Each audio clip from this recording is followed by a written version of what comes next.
Anyway, lovely to be here. I've got my systematic review SIG hat on at the moment, and half a Cochrane hat as well. And I'm going to talk about this, 60 years and 20 minutes. Let's see what we can do.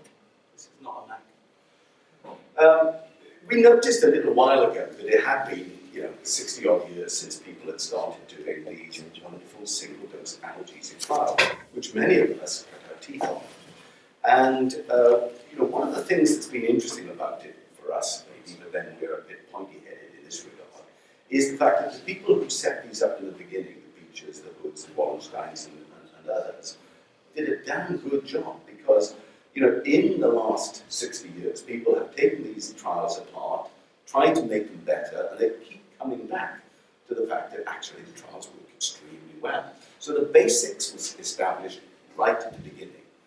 And they included things like randomization, blinding, and patient-reported outcomes, and so on, which, at various times over the last 25 years would have been regarded as extraordinarily modern.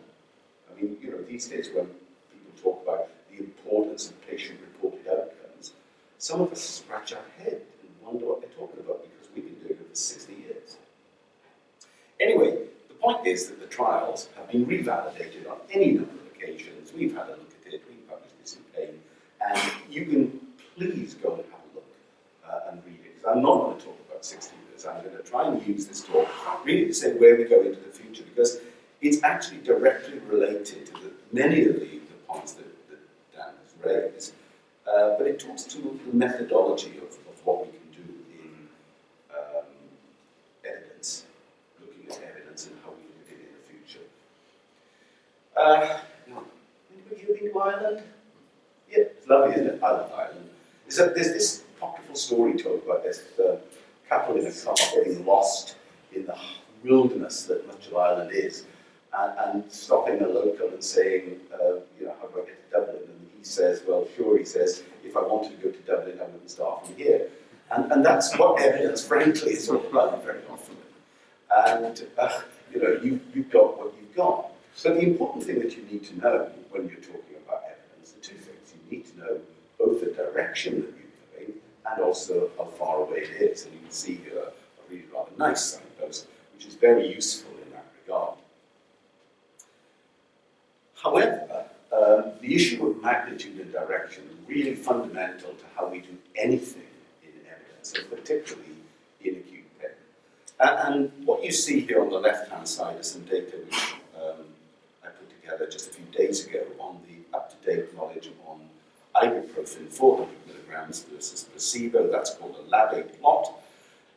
It's a simple scattergram, and each of those blobs is showing you the percentage of pain relief, the number of people who get adequate pain relief with ibuprofen 400 milligrams, and the number who get adequate pain relief with placebo. You notice here I'm not talking about averages, I'm talking about people getting adequate pain relief, because we've already gone down that route. And the size of the blob is roughly equivalent to the size of the study.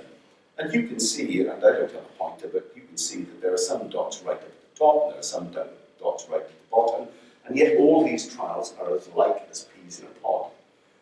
They've got the same outcome, they've been done in exactly the same way, the same pain outcomes measured over the same period of time. All of those things are identical. Why are those results all over the place? Well, fundamental to understanding why is the fact of size. You can see many of them are actually relatively small. And if you do clinical trials in a computer rather than in real life, it's a hell of a lot easier, if I may say, and you model what trials of ibuprofen 400 milligrams with that sort of dose and that sort of average result would be, what you get is the graph on the right, where anywhere in the grey area you could get a result just by the random play of chance. And of course, the denser and redder it is, then that's more likely. You see, they're very well matched there. And that's why we need meta-analyses, because by and large, unless it's a very, very large trial, all of these trials tell you that ibuprofen is better than placebo. That's a dot. But you don't need to know that. You need to know how much better than placebo ibuprofen and all the other drugs are. Well, that's why we did meta-analyses, and indeed, the results have been really useful. And we published just a few years ago an overview. This is a new thing coming out of Cohen now, say you're looking at the individual trials or even the individual reviews, it's an overview where people like me have pulled together all the evidence on a particular area, 4 or 5 of them now in the Cochrane Library with pain as an outcome, and you were able to look at it and see these are numbers needed to treat, where 1 is the perfect answer, it's to the left, and 10 on the far side is not very good, and I'm not going to bore you with looking at all that, hurt your eyes, but I thought I'd do an up-to-date league table of what we've got at the moment, because this is an indication of where I'm going next in this talk. The first thing to say is it's almost impossible to get 1 because there's always a placebo effect, and because there's a placebo effect, the best you'll ever get in terms of an NNT is about 1.2. And yet at the top there you can see that there are some drugs which are very close to that. They've got NNTs about 1.5, 1.6. That's a phenomenon in any branch of medicine. If you've got a sensitive organism and you use an antibiotic, you're not going to do better than that, quite frankly. And the interesting thing is that at the top of this league table, you can see a couple of things. First of all, combinations, ibuprofen and paracetamol, ibuprofen and codeine, but also formulation features. Fast-acting ibuprofen, naproxen there's a fast-acting formulation, diclofenac potassium, and then ibuprofen acids, then diaryl paracetamol, and down the bottom, slow-acting, not soluble formulations of diclofenac, and then diaryl aspirin again. So you can see that doesn't tell you what you're going to use, but it gives you a lot of information about what you might want to use in particular circumstances. So what I want to then address is from that's where we got to, what can we learn about these old designs? First of all, the important thing is the outcome, that is, measuring the number of people for whom pain relief is good enough. There's a lot now of supporting evidence that the outcome that we chose, at least 50% pain relief, is, and we did that 25 years ago now, mainly because it was halfway between 0 and 100. There was a lot of tooth sucking at the time, 50%. People say, well, it's just impossible to get. It's not. And a really important lesson has been done in the International Headache Society as well. Issues around dose, issues around combinations, issues around formulations, the dangers of food, well, that's an oversimplification, but you understand where I'm going to go with that. And then maybe a little bit about generalizing this really rather, confined model to other pain states. And the key thing is, what you're going to look at and the sensitivity of the sort of levels of pain relief that we're looking at. And the sensitivity is dependent to some extent on the placebo response rate. Now here's data from individual patient data analyses. That's the future. Looking not at clinical trials and pooling them together, but going back right to the individual patient and then being able to take the data from at the level of the individual patient and reanalyze it. I'm grateful here to a number of pharmaceutical companies, including Merck and Reckitt Benckiser and Grummantal, all have made available individual patient data for us to pore over. The point here is that an MEC, which is a minimal efficacy criterion of 0, means that people get any benefit whatsoever, and then stepped up to 15%, 30%, 50%, and 70%. And you can see how the placebo response rate varies. Basically, all of us could jump over a hurdle if it was 10 centimeters off the ground. When it gets to a meter, well, I don't know about any of you, but Stefan and I can do it. And when it gets to, I don't know, 2 meters, 15 or whatever it is these days, there are 2 people in the world who do that. And that's the point. But the point that you can see in this next series of slides is that the choice of an outcome is important from 2 points of view. Firstly, from what patients want. And secondly, in terms of sensitivity. Because if you're trying to tell the difference between drug A and drug B, or intervention A and intervention B, you've got to know that the outcome and the model that you're looking for is capable of telling the difference between 2 things that are different. And you can see here that these are data taken from a couple of trials done in the United States on paracetamol at the top, then ibuprofen, and then then 3 different combinations of ibuprofen and paracetamol. That when you're using the outcome of any patient getting any degree of pain relief, all of these drugs are the same. There's no difference between them at all. We're looking there at the number needed to treat. The bar is the 95% confidence interval. The point at which there's a color change is the point estimate for the NNT, and all of those are the same. There's no difference between them. But these cats are all grey because it's dark. And when we shed some light on it, and we do this by gradually stepping up the level of pain relief that people have got to get, when it's up to 15%, paracetamol is then statistically worse than the best ones at the bottom. And when you whip it up to 30%, you can see other drugs beginning to come off, and the situation is getting different. When you whip it up to 50%, which is a chosen level, you're beginning to pull real sensitivity there. And when you whip it up to 70%, you're really beginning to pull them all apart. The interesting thing here is this. First of all, you can show sensitivity, and 50% is a pretty sensitive sort of level. So those are what patients want, and it's sensitive. It's a really important thing. And secondly, that when you've got really good levels of analgesia, as with combinations here, they're very good analgesics, whatever level of benefit you choose to for your cutoff. Well, I've talked about combinations, but you say, well, just what about increasing the dose? And as you know, dose-response relationships are damn hard to demonstrate in any single multiple trials.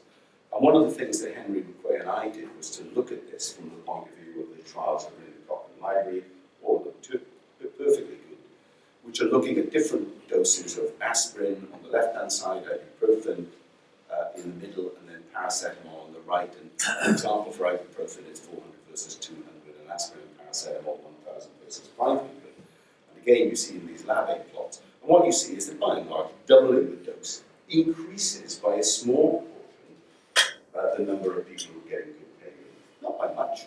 NNTs of around 10 maybe, so you buy in maybe 10% more people by doubling the dose. And you can use another strategy, which is to use combinations. And again, using similar sorts of models, one of the things that Henry and I were able to look at was a model for this. And actually, there is a model. You know, it's not guesswork, or it always has been guesswork. But when we looked at it, what we found is if you've got the drug-specific benefit from treatment A and the drug-specific benefit from treatment B, for the combination, the drug-specific benefit is A plus B. Now, one could spend a day talking about whether or not it should be, but the reality is that in practice, with all the data that we've got using varieties of combinations of paracetamol with opioids of various descriptions and ibuprofen, when you look at the expected result in blue there from the individual data and the measured result from clinical trials, what you see is that they're more or less spot on, given that there's limited data for some of those. So combinations are predictable. And so is coffee or caffeine.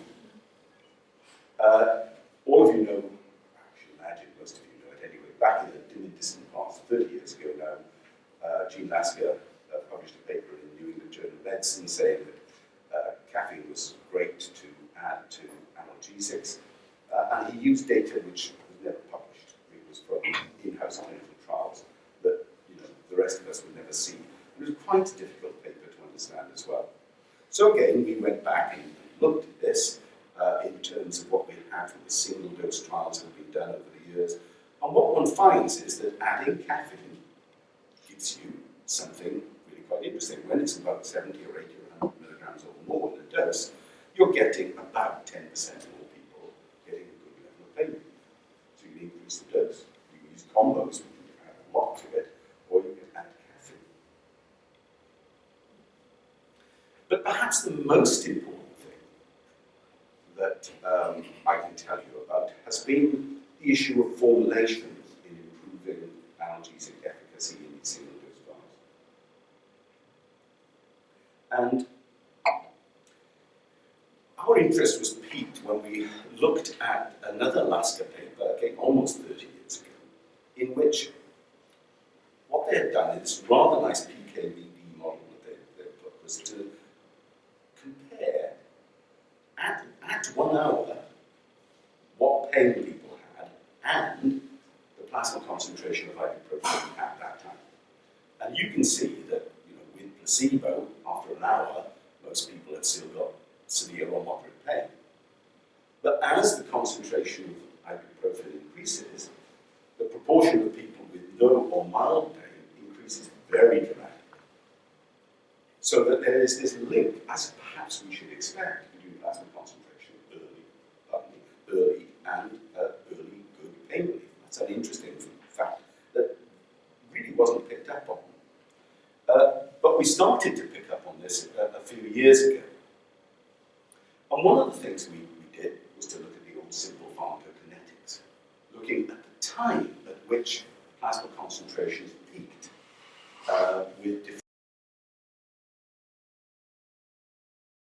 formulations. And we chose an ibuprofen, but I can show you similar but much less data for diclofenac and some other drugs as well.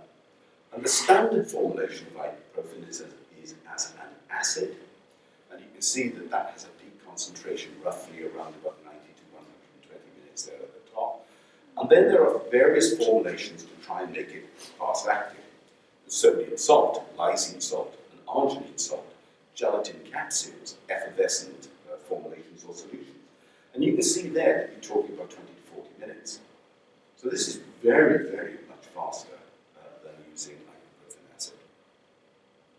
And when you look at this in terms of some of the data that has been produced using stopwatches, in this particular case, a stopwatch that the patient stops when they've got to the point of what they think of as a meaningful relief, is that the arginine, fast-acting formulations here in blue and red for different doses, give meaningful relief much, much faster, 30 minutes faster for the 50% mark, than the standard acid formulation. And just if you're looking at the scale there, it's spaced out more at the beginning to show the speed there. And not only is it faster at the beginning, but it's better overall. And the acid formulations never catch up with the fast formulations. But I'll show you what this means now in terms of individual patients, right? You were talking about individual patients down. If you've got people with moderate severe pain after they've had several molars yanked out, they start off here at time naught with moderate or severe pain, that is above 50 millimeters on a 100 millimeter VAS. And then some of them it goes up, some of them it goes down, but by and large, none of them are down there below about 30 or 40 millimeters, which is a pain point of mild pain. And those rail tracks going across there are for when people discontinue treatment. And at that particular point, what we do is to give them the pain intensity they had at the beginning. Okay, and then I'll show you the old favorite, paracetamol, 1,000 milligrams, which universally declared the best analgesic ever. And I think you can see that some people do really well. The pain levels come down, but in truth, it's not selling you, is it? Not really. And then you've got that one for ibuprofen sodium, 400 milligrams. And you can see that just mass of people whose pain scores are dropping at a hell of a rate in the first hour. Some don't, but then there are all sorts of genetic reasons. And some people need remedication a little later, but it's a totally different picture. And in fact, if you put them together, I think it just demonstrates you're in a different ballgame altogether here when you've got an effective analgesic. That's what it looks like for individuals. So, we really have moved down. I'm glad you said what you said there as an introduction. I was going to say we've moved with you, we've moved with the flow. I'd like to think that we've led it a little bit into trying to think about the experience of the individual. And there's another point here, and that is when you put this together, you find that not only do you, with these fast-acting formulations, not only do you get better overall analgesics, as you see here, where 200 milligrams of fast-acting ibuprofen is as good as, if not a little bit better than 400 milligrams milligrams of the standard formulation, but it also gives you pain relief for longer. So here it's a much better overall experience. This is, I think, a big thing here, because the truth of the matter is, if you can get the same or better analgesia with half the dose just by tweaking a formulation, that's really important. And it's, it's important, I suspect, in the world that most of you inhabit, which is all specialist stuff, that kind of stuff that I don't understand. But it's much more important in terms of the worldwide idea where people are taking OTC medicines, where there's a population basis going on. And part of it, of course, is to do with the need to remedicate. There is a link between getting better analgesia and a lesser need to remedicate. So if you're not taking so much drug, you're exposing people to much greater threats. Now, I've told you about the dangers of food, right? The danger of food comes with this issue of getting high early plasma concentrations. And we're in the process of just finalizing a paper on this at the moment. We've come back and looked at the effects of pharmacokinetics, the effects of food on the pharmacokinetics of, in this particular case, all analgesics, not just ibuprofen. And what you can see on the x-axis here is the Tmax in hours in the fasting state. And then on the y-axis, the percentage change in the maximum plasma concentration. And we want it to be as high as possible and as early as possible. But when you're early and you take your drug with food, you're just chopping off your analgesic effect at the knees. And yet, right around the world, what we are told is, take your analgesics with food. Now, that might be more relevant in chronic pain, and that's a stage that we need to go and look at. But in acute pain in particular, what that means is people are going to take more drugs and get less pain relief. It's bonkers. And we've got to change it. And then I just want to kind of finish off here with the idea of where are we about the applicability of the findings that we get from acute pain studies to other pain states. Obviously not neuropathic pain here, but I thought I'd show you from one clinical trial a different type of outcome. This is just talking about the proportion of people at each time point who had moderate or severe pain initially, who had no worse than mild pain, defined here as a VAS of less than 30 millimeters, at various times after dosing. And see in black at the bottom there, placebo, in blue paracetamol, and sodium ibuprofen there at the top. You see there's a gulf between them. And what we're able to do is to get at least 60% early in and keep it for 6 hours. And that's an important point. And it's important for two reasons. First of all, that's a good result, but I always think about the proportion who don't get good pain relief and what we do for those. That's why I like this type of analysis. But I think, without wanting to beat you around the head with it, I think just looking at that side, will you agree with me that ibuprofen is better than paracetamol? Okay. And one of the things we've got available now are large numbers of good quality meta-analyses. We can do direct comparisons in some circumstances and indirect comparisons in other, indirectly usually better. And we can see there in light blue all the circumstances where there are data and ibuprofen and paracetamol are comparable. And by and large, ibuprofen always beats paracetamol, whether you're talking about occasional or intermittent use for acute pain conditions, for other conditions like cancer pain, where you probably think it was acute, and also in chronic pain as well. I mean, for things like osteoarthritis, we know that paracetamol doesn't work. It works for back pain. And yet, it's the thing that is first on everybody's guidelines. So, what's the best analgesic? Just between ourselves. Sorry, lost it. Building the suspense. Well, the best analgesic, and this is quite a useful thing if you've got a headache or you're traveling or something like that, is 400 milligrams of ibuprofen, salt arginine sodium or a caplet or something like that, with 1,000 milligrams of paracetamol, with a nice strong cup of coffee. That'll do it nicely, okay?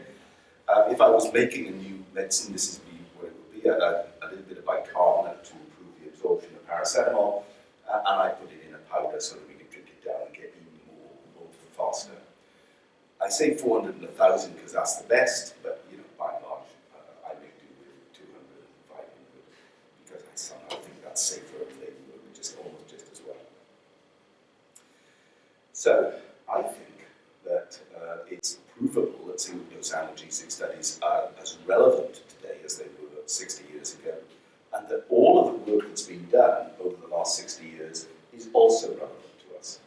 It's a really important thing to say that because there are many areas in medicine where you go and you can just prove that all the work's been done over the last 60 years is completely worthless and you've got to start again. You know, we should be proud of this. They produce an awful lot of useful comparative analgesic efficacy, which can be used to think about how you do things in other pain states. But we are still learning. This is a dynamic that continues, and we will continue to do that. And let me just end by saying, I know that what I've just told you is the easy bit. Okay? You know, the sorts of things that you guys do every day, and many other people do every day around the world, it's a lot more complicated.